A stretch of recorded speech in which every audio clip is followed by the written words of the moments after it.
You do not need to know Nairobi well to know where the jobless corner is.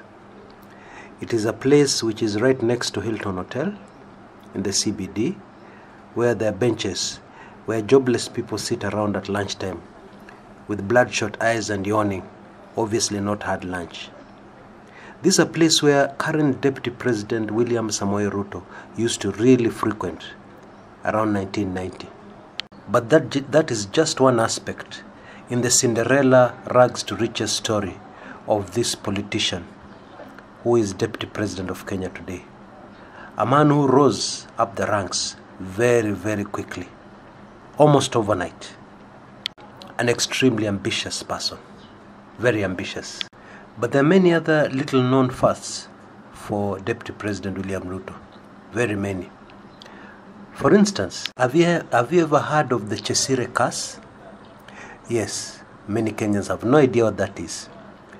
But around 1997, or rather late 90s, William Ruto was involved in a punch-up right on the grounds of State House.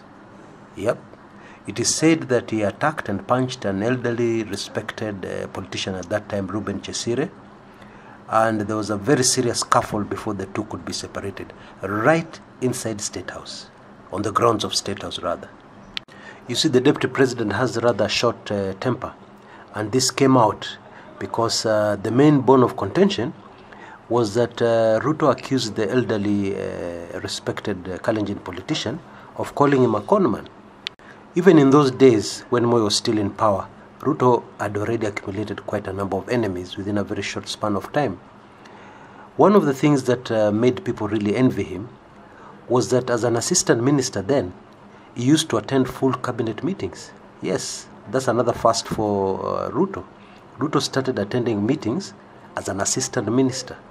In fact, that is a record that still stands to place. To date, unless you correct me, I've never ever heard of an assistant minister attending full cabinet meetings.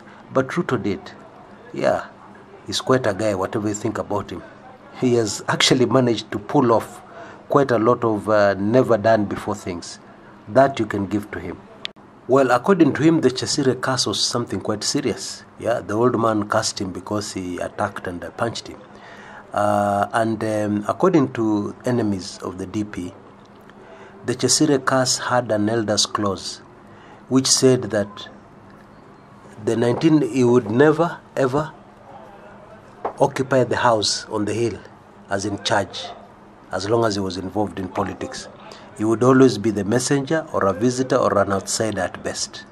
That is what his enemies said the curse involves. I'm told Kalenjin curses are very serious. And I'm also told that what should have happened is that the two parties should have met before the late Reuben Chesire passed on. And they were supposed to go through some rituals to cleanse and dismiss the curse. Of course, this was never done. But from where I sit, I wonder whether this is true and whether, how effective this particular curse was. Because as we speak, Bwana Ruto has been traversing the corridors of power.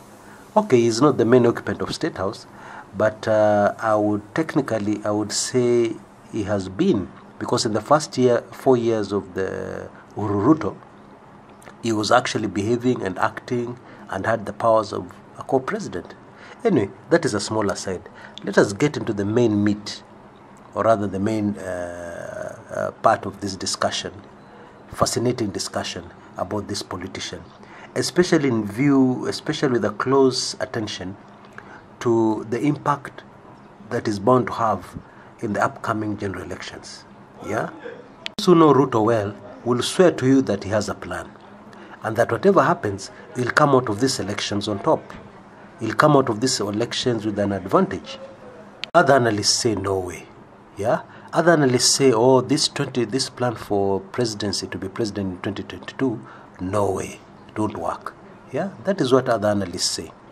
Okay? But what do I say? Well, I think it's very interesting, and rather it is very important to consider his background, to consider his past, what he has achieved in the past, before you write off Ruto. Because I'll be the first to confess that in my Kumekucha blog, for many, many times I wrote him off. Many, many times I said, this is the end for William Ruto. And he always came out and proved me wrong. So I will not be very quick to say 2022 is impossible. And here's how. Just listen to the rest of this report and judge for yourself. Because you're going to listen and you're going to hear some very interesting things you have never heard of. Some amazing things that will just amaze you. Yeah, but let's start with a brief history of the man. William Ruto was actually born in 1966 in Eldoret.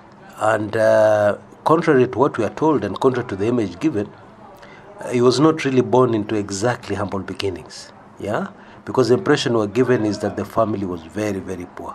This is not true.